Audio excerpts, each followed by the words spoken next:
Sobat Kairos, renungan firman Tuhan hari ini tertulis dalam surat Yesaya 49 ayat 25. Demikian firman Tuhan. Sungguh beginilah firman Tuhan, tawanan pahlawan pun dapat direbut kembali, dan jarahan orang gagah dapat lolos. Sebab aku sendiri akan melawan orang yang melawan engkau, dan aku sendiri akan menyelamatkan anak-anakmu. Sobat Kairos, apa reaksi kita ketika kita memiliki utang atau ketika kita berutang dan menderita, lalu ada seorang dermawan yang datang membayar utang-utang kita? Pasti kita akan berterima kasih dan memperlakukan orang itu dengan sebaik-baiknya sepanjang hidup kita. Karena ia telah meluputkan kita daripada kekhawatiran ataupun hutang-hutang kita. Pada bagian ini, Tuhan menyatakan bahwa Dia akan melepaskan bangsa Israel. Bahkan, Tuhan akan menjadikan raja-raja besar dari bangsa lain dan tunduk pada mereka. Kita bisa membacanya di ayat yang sebelumnya, di ayat yang ke-23. Kemudian Tuhan berfirman kembali, Tuhan sendiri akan melawan para pahlawan yang gagah untuk merebut kembali para tawanan, bahkan menghukum mereka yang menindas Israel. Yang itu menjadi ayat bacaan kita di ayat 25 sampai dengan ayat yang ke-26. Tetapi pada kelanjutan teks ini terlihat bahwa bangsa Israel bukannya merasa bersalah dan bersyukur atas kebaikan dan kasih Tuhan. Bangsa Israel justru merasa bahwa Tuhanlah yang bersalah atas kejadian itu. Mereka tidak tahu bahwa Tuhan telah menyelamatkan mereka. Mereka meninggalkan Tuhan dan akhirnya pun Tuhan meninggalkan mereka. Sobat Kairos yang terkasih, bisa dibayangkan bahwa mustahil sebenarnya bagi bangsa Israel untuk dapat terbebas dari pembuangan. Dari pembuangan bangsa Babel yang sangat kuat. Dari pembuangan bangsa Babel yang sangat kuat dari segi wilayah, keamanan, dan kerajaannya. Namun meskipun kerajaan Babel begitu kuat dan sulit untuk dilawan, tetapi mereka, bangsa Israel, melawannya. Mereka yakin, bangsa Israel yakin bahwa bersama dengan Allah yang kuat dan yang berkuasa, mereka bisa melawannya. Karena mereka memiliki iman.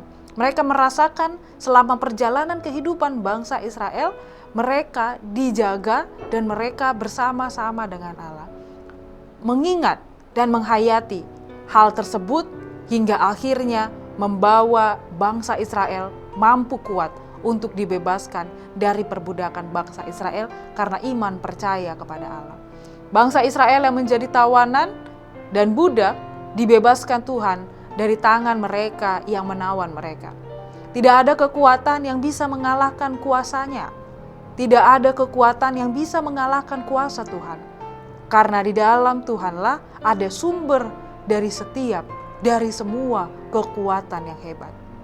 Sobat Kairos, ketika kita benar-benar menghayati dan mengingat pekerjaan dan kebaikan pekerjaan Tuhan dalam kehidupan kita, tentu kita semakin dikuatkan bahwa Tuhan selalu bersama dengan kita, memberikan yang terbaik dan melawan musuh-musuh kita. Sehingga kita bisa mengakui bahwa pekerjaan Tuhan, karya Tuhan, tidak ada yang mustahil di dalam kehidupan kita. Atau di dalam Tuhan tidak ada yang tidak bisa kita lakukan. Karena Tuhan adalah pencipta, sumber daripada setiap kekuatan, sumber dari segala kebaikan yang ada di dunia ini. Tuhanlah yang bersama dengan kita di dalam suka dan duka. Tuhanlah yang membebaskan kita dan yang memberikan sukacita kepada setiap orang yang berseru kepadanya. Sehingga kita selalu mengingat untuk berbuat baik dan memberitakan kabar baik, pemberitaan kabar sukacita bagi setiap orang untuk mengenal Allah yang baik tersebut. Sobat Kairos, tentu di dalam perjalanan kehidupan kita jika kita mau mengingat kembali bahwa kita pernah mengalami keadaan dan kondisi yang sulit. Pada saat ini, kondisi yang sulit tersebut bisa jadi dicontohkan dengan mungkin kita dalam keadaan gagal studi, gagal mendapatkan studi atau sekolah yang kita inginkan, gagal atau mendapatkan nilai yang buruk, atau mungkin kita juga mendapatkan penindasan, dimusuhi atau diganggu oleh teman yang terlihat kuat, atau ada keadaan-keadaan lain yang membuat hati kita sedih, kecewa, dan marah. Terkadang kita berpikir Tuhan tidak berkuasa pada hidup kita, atau kita merasa lebih baik menjadi orang yang jahat saja, menjadi orang yang tidak baik, menjadi orang yang tidak perlu taat kepada Tuhan, tidak perlu berkata jujur dan benar. Mungkin karena putus asa dan berpikir yang demikian, kita melakukan pekerjaan-pekerjaan yang tidak disukai Tuhan. Kita bertindak korupsi, bertindak pada pekerjaan dengan sikap yang tidak jujur. Karena kita merasa bahwa Tuhan juga tidak bertindak apa-apa pada kesulitan yang kita hadapi. Atau mungkin kita juga berpikir Tuhan tidak mengetahui apapun, atau Tuhan tidak mengetahui apa yang sedang kita rasakan di dalam penderitaan yang kita alami. Namun, bukanlah hal yang demikian yang ingin dikatakan. Tuhan bersama dengan kita dan Ia begitu berkuasa membebaskan kita.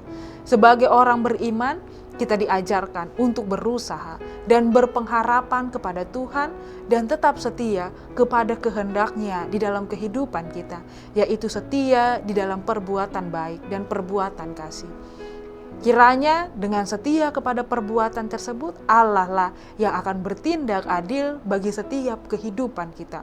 Kita memohon kekuatan dan tuntunan kepada Tuhan sebagai pemimpin di dalam kehidupan kita, untuk kita selalu dikuatkan untuk melewati persoalan hidup kita dengan tetap di dalam ketaatan dan kesetiaan pada perbuatan yang benar, perbuatan yang baik, perbuatan yang diinginkan oleh Tuhan kita lakukan sebagai orang-orang yang percaya kepadanya. Sobat Kairos, renungan kita hari ini hendak meneguhkan, menguatkan iman kita kepada Tuhan, bahwa Tuhan yang menyertai kita dan menjaga kehidupan kita. Maka tidak perlu ada yang ditakutkan.